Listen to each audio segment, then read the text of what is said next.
Okay, I decided to make a video describing in detail a little bit my 43 problems with Donald Trump. Okay, first and foremost, his hyperbole. What I mean by that is he will tell, crowds that he knows more than the generals. Believe me. I'm like, and he knows, more than this. And I'm like, no. I'm not even sure you know more than everybody else in the world about real estate, even. Okay? So, this hyperbole of, I know freaking more than anyone else. Come on, man. No, you don't. At least say I'm well knowledged of the military. I've got great knowledge. You could say that, but when you say I'm the greatest, come on, man. No. All right. Number two, he's an opportunist, and what I mean by that is this is a man who originally was a Democrat, then turned into a Republican when he felt it suit him, then a Democrat, and then somehow in his late 60s, he decided, okay, maybe late, so like mid 60s, he decided, okay, I'm going to become a Republican to run for president. I'm like, a lot of his positions, I'm like, okay, you're just, those are your positions because that is, that's what your base wants. And he definitely throws red meat to his base on a daily basis. I can see why his base likes him because of that. Okay, anyway. But I still think he's an opportunist. Number three. He uses religion for political purposes. And it's hard for me to believe that a man who is a business tycoon and all that all of a sudden found Jesus when he's like freaking 68 years old. And some of the things I'm like, they asked him, what scripture do you like the most? Oh, they're all great. And we all know that his knowledge of scripture probably isn't as good as he says. Hey, a lot of people aren't knowledgeable about the Bible, so it's not the worst thing in the world. But the problem is he uses this for his own political gain, and I have a problem with that. Okay. I just don't feel like he's being as that genuine. Who knows? Maybe he is. And he really has had a conversion. Whatever. Number four. He's exploited the Supreme Court, and what I mean is basically he made that a campaign issue. It shouldn't have been an issue. But they basically decided to do something unprecedented and have the Supreme Court not even have hearings for the Supreme Court. He took advantage of that, said, hey, if you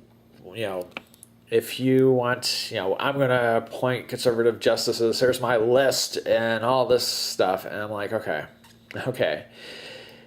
And he got a whole bunch of religious people to come out and vote for him, and I think it did turn the tide. And it's kind of, I wish it wasn't an unprecedented action that happened, but it was. And so I'm like, okay. And yes, I know the Democrats, like Joe Biden in 92, said, maybe we shouldn't nominate a Supreme Court. But the thing is, there's a difference between threatening to do something and killing, and doing something. It's like someone saying threatening to kill someone. Yes, that's very bad. But someone actually killing someone is a lot worse. And so the Democrats threatened, the Republicans actually followed through on it. There's the difference. Okay, number five is the birther narrative. And there's a couple of problems I have with this. One is that he made a fuss about this for 5 years, saying that Obama was an illegitimate president, that he had no right to be president and all that. And then for most of the campaign, he's like, yeah, Ted Cruz, he's okay. Until, like, for a couple weeks, he was like, yeah, maybe he's not. But the thing is, Ted Cruz had the same exact thing. He had a father that was born in Canada, and his mom, and he was even born in Canada. That's another thing. Ted Cruz was born outside the country. They just accused Obama of being born outside the country, but they didn't do that. Cruz actually was, and he was like, yeah, he can be president. He has the right to run for president. I'm like, okay, hypocritical. And then at the very end, he says, yeah, I was wrong. And I'm like, okay, you just spent 5 years debasing the president. Now you go up there and say, yeah, even if he wasn't sincere about saying he was wrong, the fact that he did it shows, again, his character and what's wrong with it. Number 6, Trump University. And that was basically just one big con job. It wasn't a university. He tricked people out of their money, saying, yes, you're going to become rich like me. And basically, it was just a money-making scheme. And in the end, he had to pay $25 million to the Trump University, to the people. So obviously, he was not completely innocent. And so I feel it's kind of scummy. Number 7, his bribes to the Florida Attorney General. And what I mean by that is he basically, went through his charity, funded part of the Attorney General's campaign is basically, political hush money to say, hey, don't sue me civilly. Here's some money, blah, blah, blah, just go away. And she did. And there was all kinds of wrong with that. All right, number 8. He's a bully. He's a bully, plain and simple, He will attack people. He will just be vicious and ruthless, and I know some of his base loves that about him. But he's freaking the president of the United States, and he's still doing it. He did it to Mika. Yes, I know they basically were attacking him first, day after day, whatever, but he still responds. Obama, here's a little secret. Obama had Mark Levin call him illegitimate president, ripped him a new one on a daily basis. So did Sean Hannity. Did you see Obama saying, Sean Hannity is some hack, never going to make it? He never said anything like that. He rose above that. But Donald Trump, no, he didn't do that. So, all right, next. Let's go to number 9. His infidelity. For me, yes, I know that Bill Clinton has a history of freaking infidelity, but I feel like he kind of almost, topped Bill Clinton in this. And, even if you were to say put him on equal terms or just below Bill Clinton's infidelity, you have to realize he's still an unfaithful president, probably the most unfaithful Republican president we have ever had. He had 2 divorces because he was cheating on his wives. And I just feel like if you can't be faithful to your wife, how can we expect you to be faithful to the United States of America? And I know people say, well, you're putting these things in the same box. They're 2 different things. I don't think so. I really believe that a man's character in general can be shown on how faithful he is to his woman, and he was horrible. So there was that. Number 10, his bias towards sycophants and his nastiness towards those who oppose him. I know that every president from day one and every people sow favoritism to sycophant people that kiss up to them, and people hate people that oppose them. That's normal, but he takes it to an extreme. And it's been known that if you just kiss up to him, say, oh, you're so great, you're wonderful, he's if you're a foreign, the problem is if you're from a foreign country like China, who said, oh yeah, your Trump brand now gets approved. It gets approved, yeah, we're going to make a copyright. You have a trademark in China. All of a sudden, he starts being a lot nicer to China. And I'm like, okay, this is ridiculous. And so I have a real problem with like showing, even on a national scale, favoritism to the extreme. And he's extreme when he's freaking against his opponent. You speak up against him, even if you're just, almost a nobody, he's going to be freaking ripping on you. And I know his base likes that, but I still find that unpresidential. And I know, the base says, yeah, he's great because of that. I love him because of that. He's my president. He won't take any gruff. He'll just get down and dirty with him. Yeah, yes, but he's a freaking president of the United States. He's not you, okay? He's not the average man. He never, okay. Anyway. Number 11, his hatred of women. I mean, maybe it's not necessarily a hatred. I think he likes his wife, loves his wife. Let's say he loves his wife, whatever. But he's particularly vicious towards women, and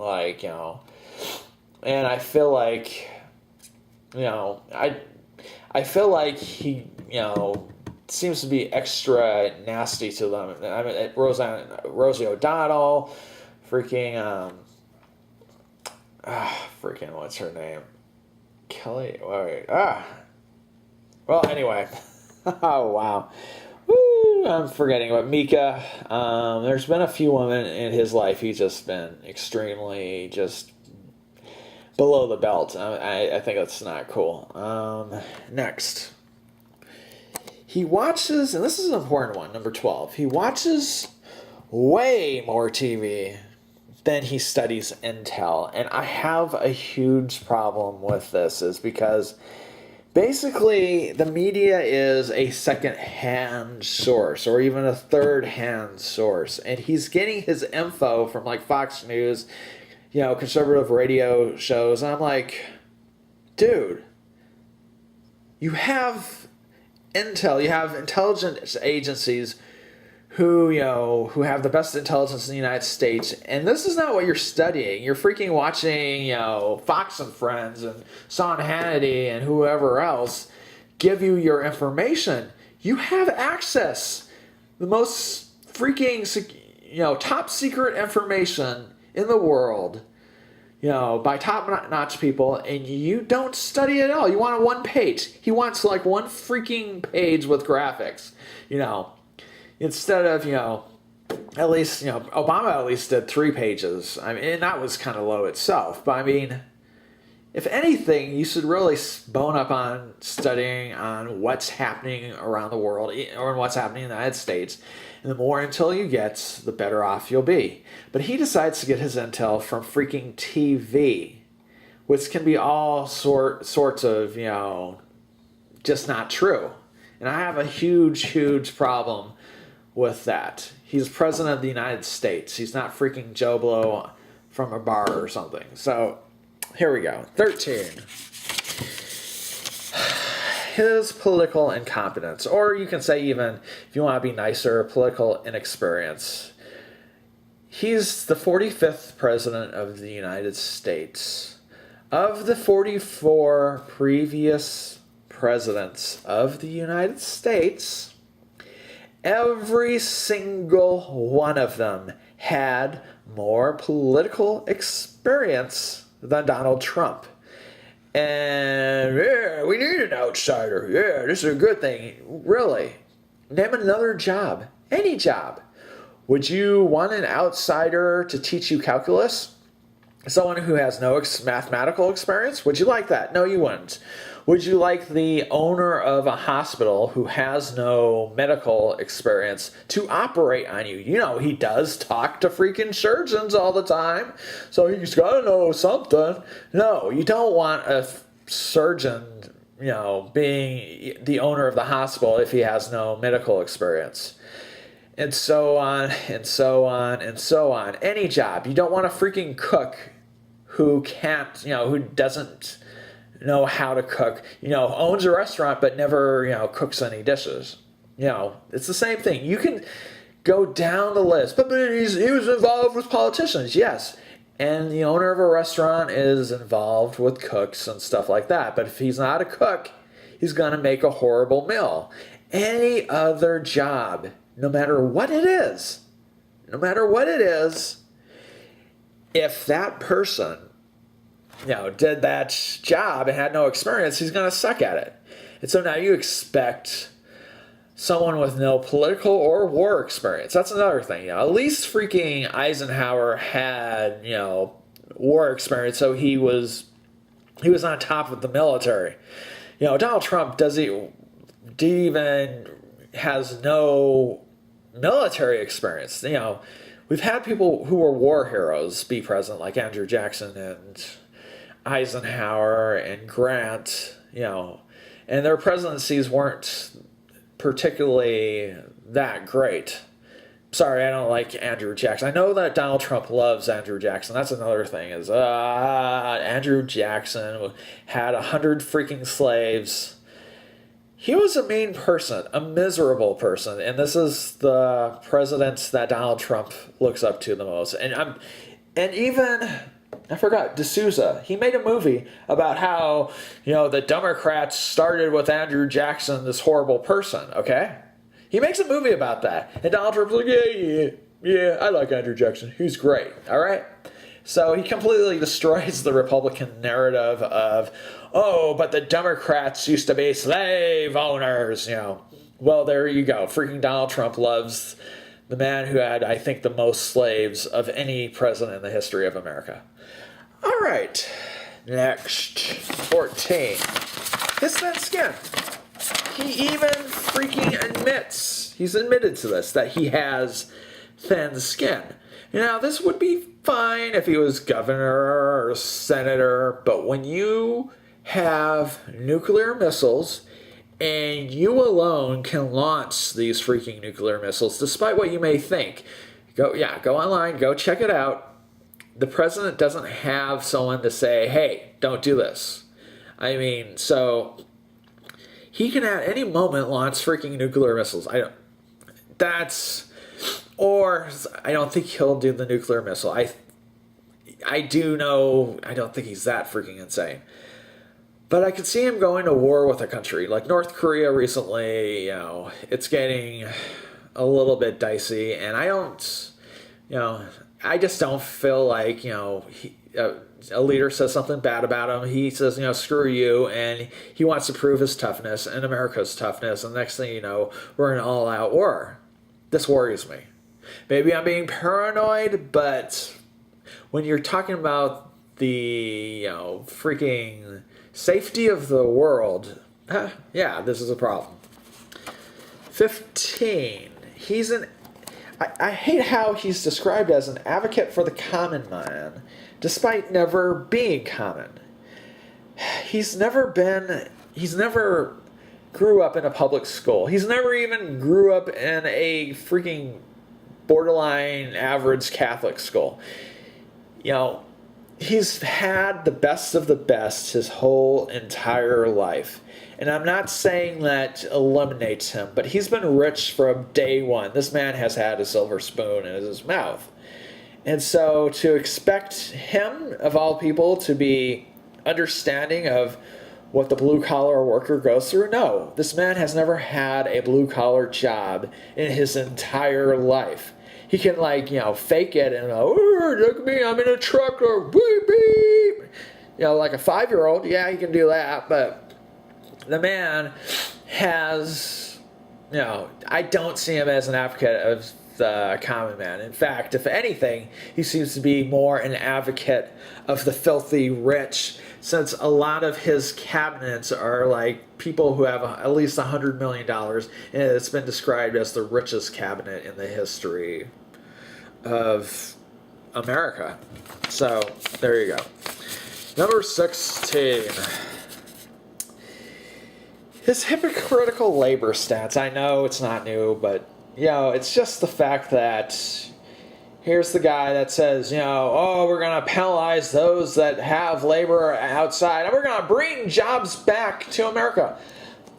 Dude, you can't even bring your own company's jobs back to America. Did you know there are people that actually have jobs, actually have companies and only have people that work in America. So you can't use the excuse of like, I need cheaper. In fact, if I think about it,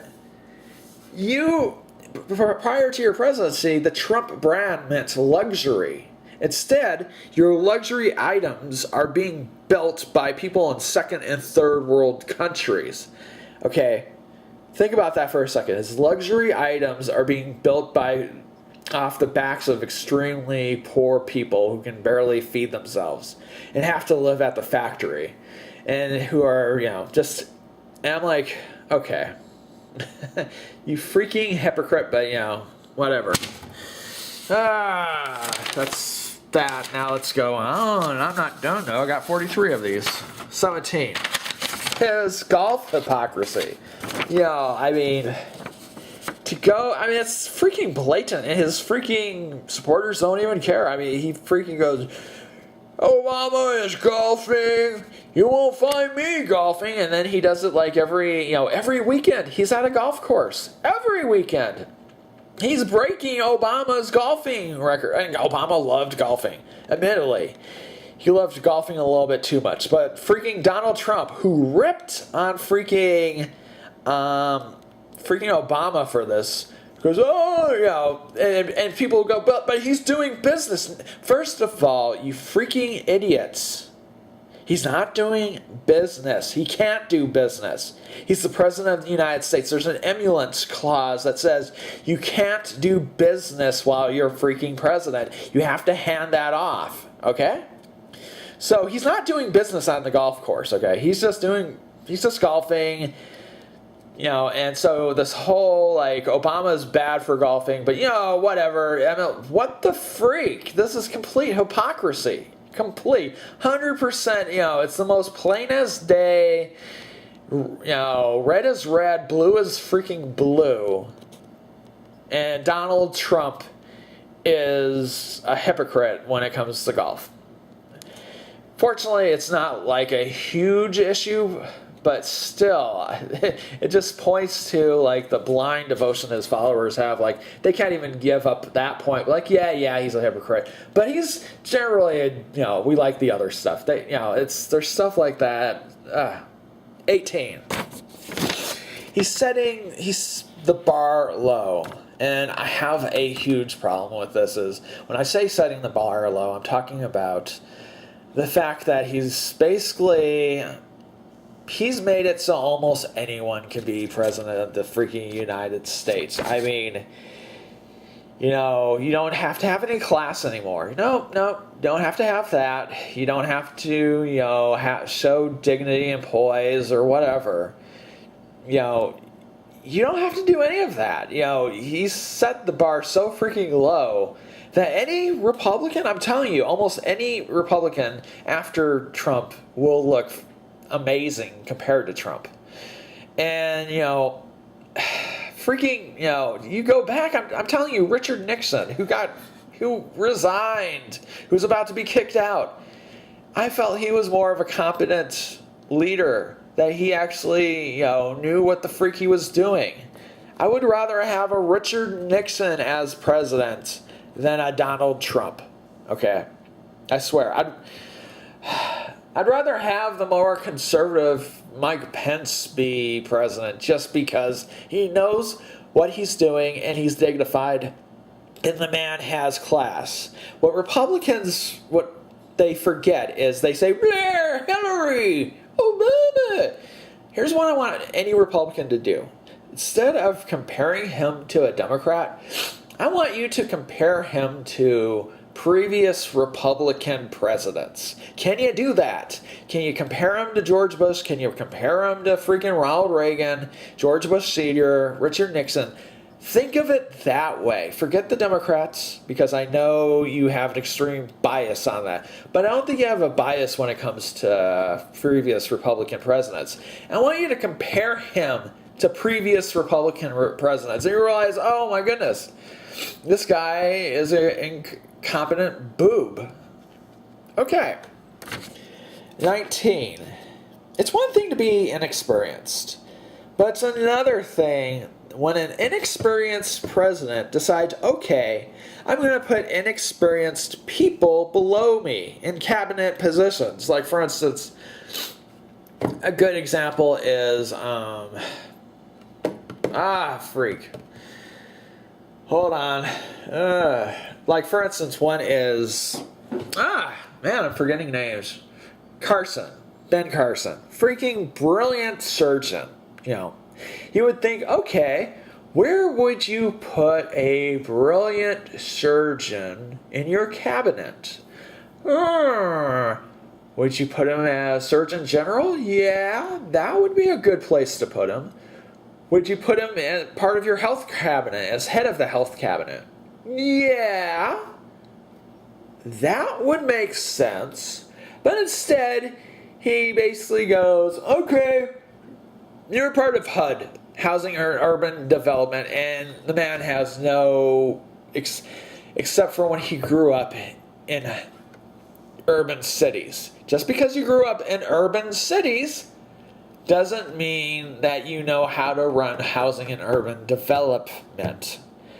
Freak.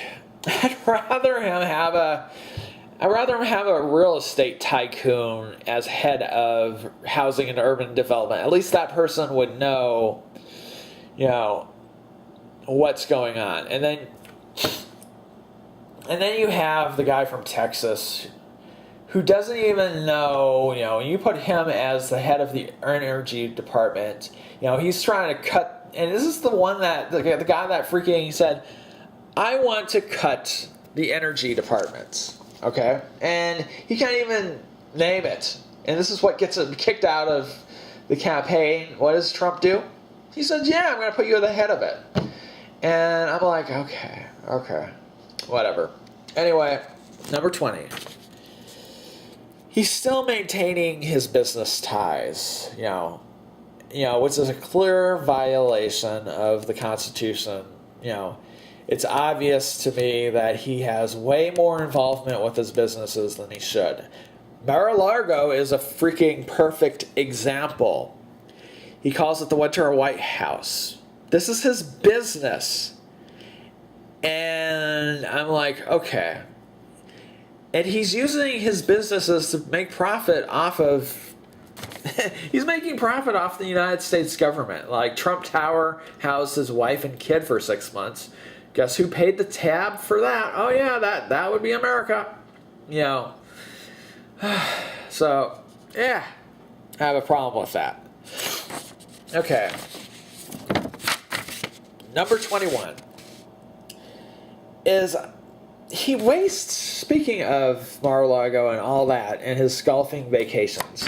The man is already racking up a huge tab. I mean, he's spending way more than Obama did on vacations. Way more. And people are like, oh, look how much you're spending. And he doesn't have to do that. That's what freaking the radio hosts were talking about. And now they're like, oh yeah, it's all groovy. He's freaking, spending like 10 times as much as Obama, and they're like, oh yeah, cool. No, that's not cool. You complained about Obama wasting taxpayer money going on vacations and stuff, and here you are, you're just being a hypocrite. That's what you are. I'm like, okay. Number 22. The Russia PR nightmare. I'm going to be one of those that says, I don't know if Trump did anything wrong. Probably, there's nothing on him. So far, there is no smoking gun. The problem I have is how his political inexperience, basically, his actions made it so that people were like, oh, there's something going on. I'm like, what the? No. And he basically, through his own actions, I feel, blew this thing up way more than it should be. And I'm like, okay.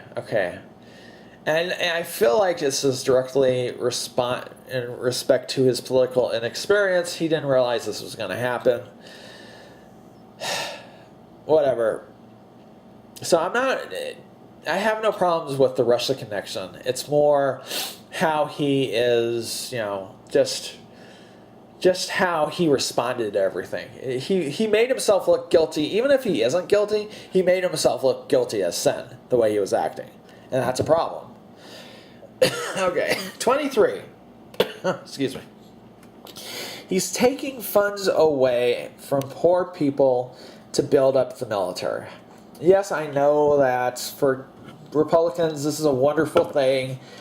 And I know that he's not alone. I know that Mitt Romney would have done the same thing. I know that freaking McCain would have done the same thing. You know, throughout history, whenever there's a Republican, this happens. And I understand that freaking Republicans love this.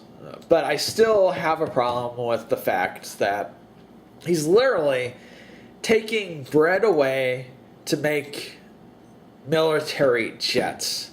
He's taking healthcare away so he can freaking, build battleships and stuff like that.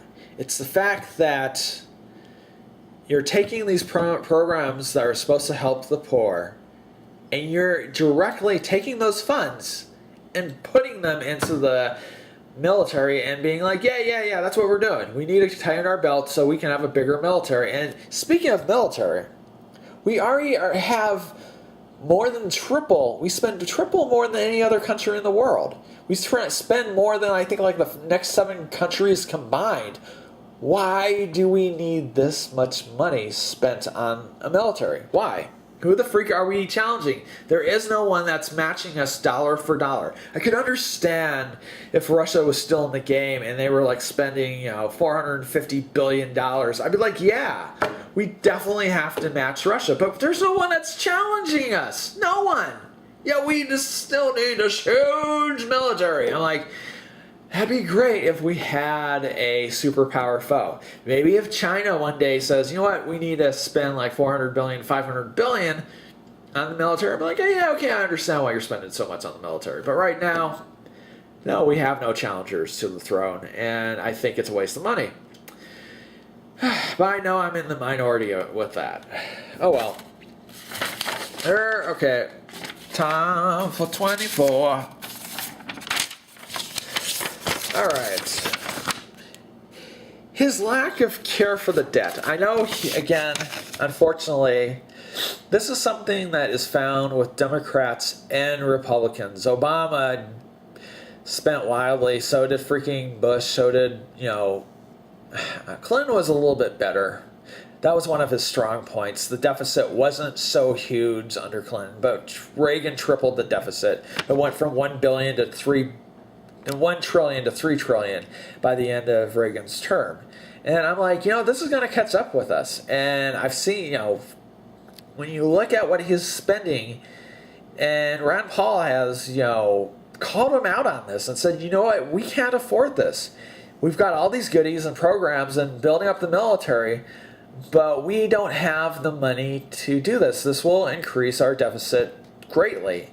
And Ron Paul is 100% correct in this. The Republicans are just going to the old playbook of, let the next president care, it just goes on and on and on. I'm like, this is not good. We can't be living like this. This is other people's money. You're spending other people's money, and just putting the country as a whole in a massive debt.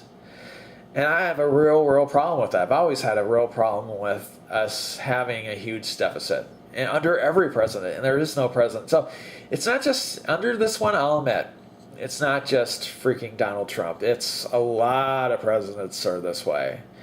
And I think Donald Trump, though, seems to be like upping the ante, though. I think he's a little bit worse. Well, at the end, he might be even worse than, any other president. We'll see.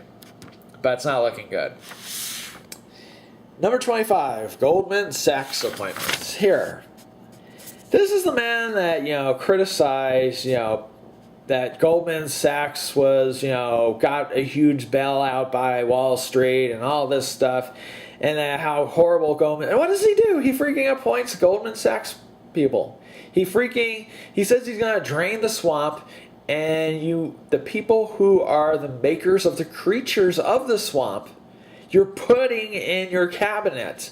These are the ones that make the swamp that what it is today. Goldman Sachs. And you're like, yeah. I'm like, okay, I have a problem with that. Number 26. His obvious lies. I think every president of the United States makes some lies or whatever and colors the truth. I get that. Every president to a certain extent. My problem with Donald Trump is some of his lies are freaking lies that even are so provably wrong, that even a 10-year-old can be like, you're full of it. You're completely full of it. And yet he still makes these extreme lies, like freaking the election crowd size. And it being much and saying, oh, it's the hugest. I'm like, we have eyes, Donald. We have freaking eyes. We see the crowd size. And I thought it'd be laughable how, Donald Trump's crowd size was like at 10 a.m. and Obama's was at 10:30, half an hour later. No, that amount of people does not fill up the crowd in just half an hour. He never had the biggest crowd. Nothing backs him up on this, okay? Nothing. But your eyes can see. No. When he was walking outside the limousine down, to be inaugurated, just walking on the streets, you saw lots of empty bleachers. I mean, this was obvious. It was like freaking, even a 10-year-old like, yeah, I have eyes. You're lying. It's freaking, even an imbecile can tell you're lying. And it's not just that. There's other things. There's like, I don't know. It's just everything. I'm like, okay. And so I have a huge problem with that. Okay. 27. He's a narcissist. And it's not just me being the, chair psychologist here. There are psychologists, well-known psychologists that have said, this man fits every description of a narcissistic disorder. Everything he does is fantastic. It's all about him. And it's about me. Basically, the whole freaking thing. Yeah. And I'm like, okay. I think we've had sociopaths as president before. But a narcissist is a little bit different. For me, they're almost like too stupid to be sociopaths. Sociopaths are at least freaking smart enough to cover it up. Narcissists, freaking, they're just narcissists, and you could tell, even if you want to say narcissist, I could say, you know what, he's self-absorbed. He's freaking self-centered. Almost everything he does is for a gain for himself. And it's obvious. That's the thing that's really, and so it sets a huge bad example for everyone else. All right, 28. His loss of verbal ability over the years. Here's what I want you to do. Go check out a video from the 80s or 90s. I want you to see how he responds. And his verbal word usage is much, much higher. He actually sounds like a competent person. He actually sounds like a smart individual. And so we have to ask ourselves, why has he now in the year 2017 lost this verbal ability? And I know that people are going to say, well, there are people as they grow older, they lose verbal intelligence. I get that. But not to his level. Like, for instance, George Herbert Walker Bush still had a decent vocabulary, in his 70s. Even Ronald Reagan at 70 had a decent vocabulary and didn't sound like it, But when it comes to Trump, they did a study of it. He speaks like a 9-year-old. He speaks like a 9-year-old person. He spoke. No other political candidate spoke to that low of a level. So what is he doing? Either one, he's appealing to the lowest common denominator. People who have IQs of 9-year-olds and trying to get them on board. Or B, which is kind of scary, he might have some form of beginning, senile dementia, which his father also had. His father had it. I'm not saying he does, but his quick temper, his loss of verbal ability, those can be a sign of, beginning stages of Alzheimer's. Maybe he doesn't have it. Maybe he doesn't.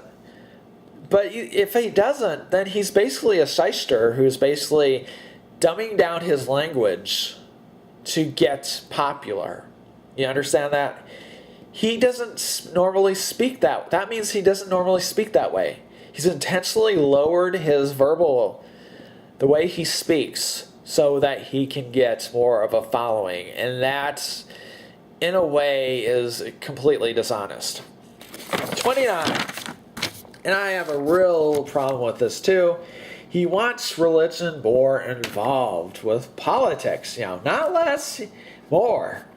He's reached out to the evangelicals and said, hey, I'm going to try to get rid of this 50. There's a 50s law that says basically you can't preach from the pulpit. I understand that this law is rarely enforced. It's been used, I think, once in the past, 4 years. The religion has been, said, hey, you can't have taxes exempt, or they tried to say, hey, you can't do this. But the fact is, he wants them more involved. He wants them basically, and that's part of what the Founding Fathers are all about. The separation of church and state. And you could say, well, it's under the Constitution, but no, the writer of the Constitution, Thomas Jefferson, specifically said this is a bad idea. And when you look around the world, when you see religions like in the Middle East, when they have complete control, it's a bad thing. And having religion more involved, especially certain types of religions more involved in politics, guess what happens? The minority religions get kind of pushed out. People who are Hindu, who are Buddhist, whatever, I don't think they want an evangelical, mindset. There are people from other religions that basically become more ostracized when you do something like that. And that's a problem. But he wants more of it. And I don't see this as a good thing in the long run. All right, 30. I've talked about evangelicals, his effects on evangelicals. And this is my problem. I feel that Donald Trump personally has lowered the standards of evangelical Christians as far as, this man divorced 3 times, twice, and remarried, married 3 times. This is something that evangelicals used to be really, really against. They were like, you are divorced and you get married again. That's against God's law. And the reason why he got divorced, the freaking adultery, his behavior, he is not a meek, modest, humble individual. These are things that are found in the Bible. Jesus says, bless your enemy, those who despitefully use them, love your enemies. He says, turn the other cheek. Nothing in Donald Trump's mannerisms is about turning the other cheek. Not in public life, not in private life. The man exudes qualities that are completely, and I understand. You're like, but he'll bring Supreme Court justices who are pro-life. Gotcha. But when you put one issue above everything else, and not only, it'd be one thing if it was just that, it'd be one thing if the evangelicals said, you know what, he is a scummy guy, but he's giving us pro-life. But no, from what I've seen, evangelicals are singing his praises on other stuff, that he is a real president, I mean, what the freak, man? It'd be one thing if, like, yeah, this guy is not the greatest guy, but, you are giving him lukewarm support. They didn't give him lukewarm support. In fact, they have given him way more support than Mitt Romney got. Way more support than McCain got. That's why Iowa was not in play. Because Iowa is full of evangelicals, and they freaking went to the polls. I think 85% of evangelicals freaking voted for Donald Trump. It might even be higher than that. It was like, it was such a huge number that it did put him over the top. And I'm like, dude, I understand why, the pro-life thing, but what it's more the support, this rabid, support of such a horrible individual. If you stripe away the policies, don't even look at the policies. If you were to just compare them, like I would tell other evangelicals, I would like you to compare him to George Bush. George Bush was a God-fearing man, believed in God, actually talked to God on a regular basis. You could tell he was a very spiritual president. Nothing in Donald Trump compared to George Bush is even close. And yeah, you could say, but Obama, he's an atheist. Again, you have to no, he's a Muslim or whatever, whatever. It's this whole, look at the Democrats, and make these freaking spotlight stuff that's not necessarily true, and say, well, it's much better than Hillary. No, it's the fact that you have rabid support, and I feel like, morally speaking, evangelicals took a hit. Donald Trump being president, the way they support him, the way they still support him. Morally, I feel like the religion has taken a hit by being such strong supporters of such a horrible human being. And I'm like, okay, I feel sorry for the religion. I think it's gotten knocked down a notch or two because of that. Number 31. But who knows, maybe one day Trump won't be in office anymore and the evangelicals will find themselves again. Who knows? 31, he's an embarrassment to the nation. What I mean by that is people in other countries mock this man. He doesn't know what he's doing, and it shows. He uses Twitter on a regular basis to just say the most inane and stupid things, and it constantly backfires on him. What happens when he uses Twitter and it backfires? He then blames the media, saying they're fake news, and yeah. But did you ever think the reason why the media is reacting to that is because you freaking just throw out these crazy things? The media loves you doing this, by the way. That's the thing. He really believes the media hates him using Twitter. No. The media is a business. They love the fact that people will click on articles that says, Trump did another stupid thing today. And people are like, what did he do? What did he do? And I'm like, okay. No, the media loves you because you bring in a huge amount of revenue. What's the number one network now? Oh, yeah, that's right. That's MSNBC. MSNBC wasn't even close to being the number one news network. But you know why they are now? It's because you fuel the freaking fire. You put the logs in there and make... Basically, the media has no fire if you don't constantly put logs on the fire. But you blame the fire. It's basically blaming the fire for being a fire, despite the fact that you're throwing the logs and the gasoline on the fire. No. The reason why the fire is the way it is because you feed into the fire. That is the problem. And yes, fire is a bad thing. This is a good example. Fire will burn. Fire is stuff. But if you make it worse, it's going to burn you. Okay. Anyway. Next. 32. true. His use of super PACs.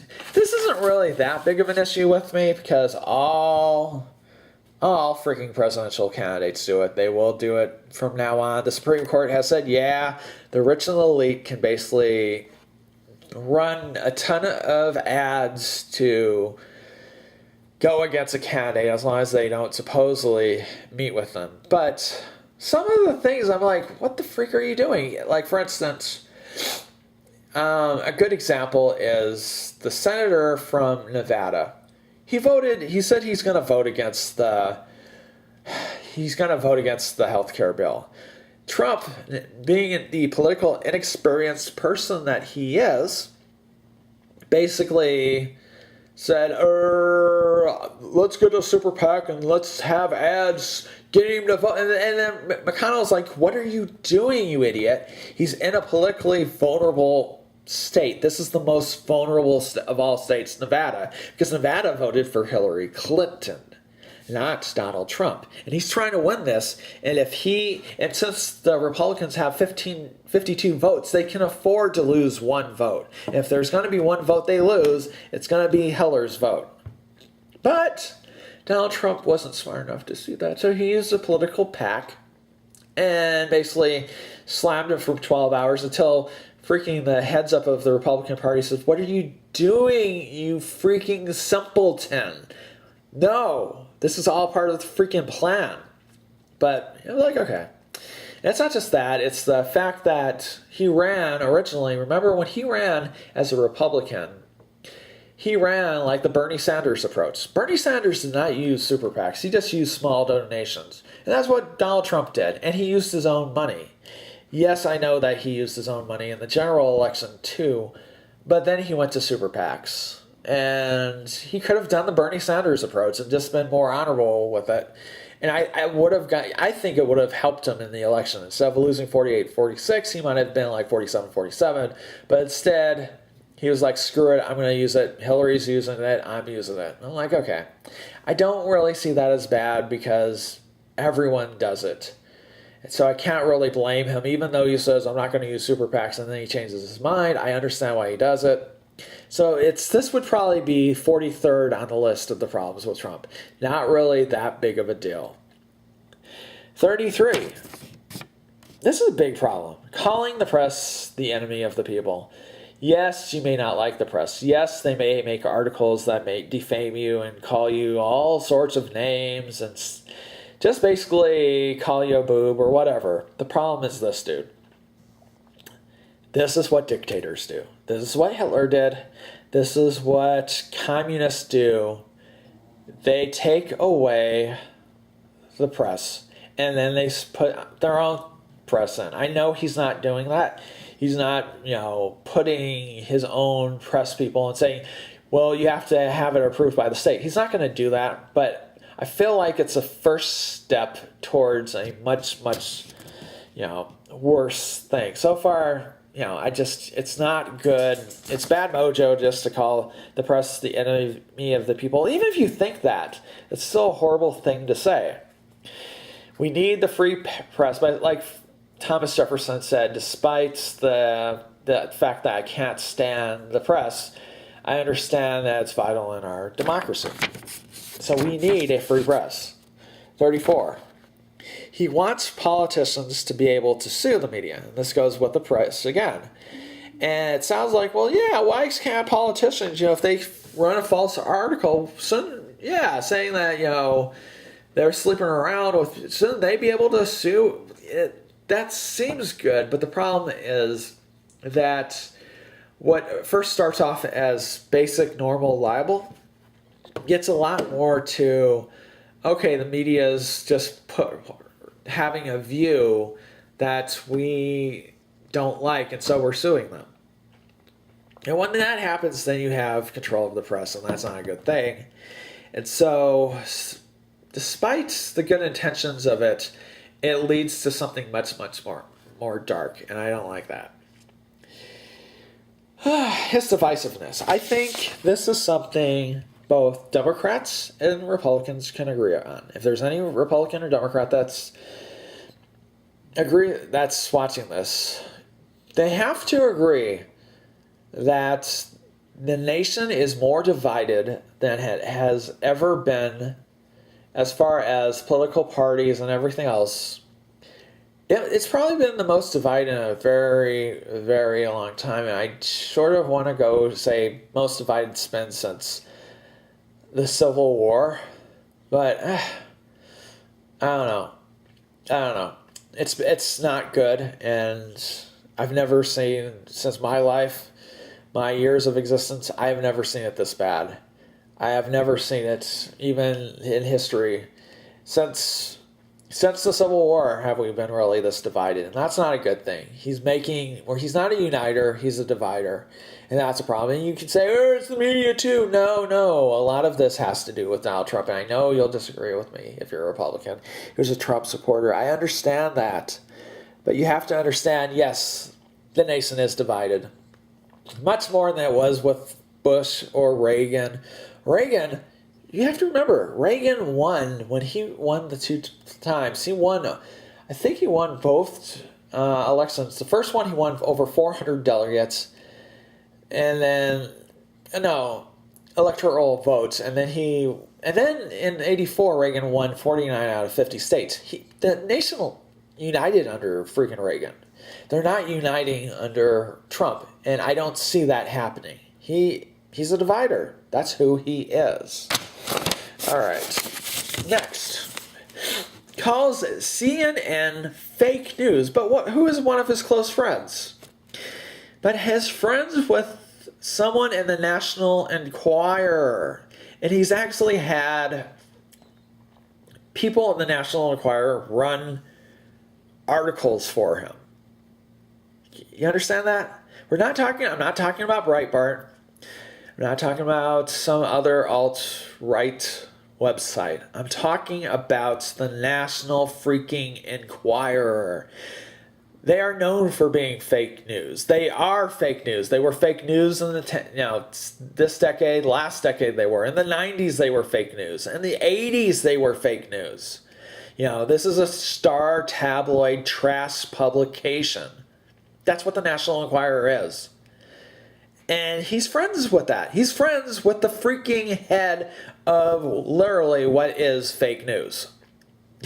What is true freaking fake news about how Cher's going to die any day now. Freaking, 3 reports on it later or something like that. And it just everything. The National Enquirer freaking... Okay. Anyway... I just find that hugely hypocritical. When you say, all the mainstream media is fake news, but you're closest friends with the freaking National Enquirer. There's a problem with that. Okay. 37. His foreign policy. And this is of recent. I used to actually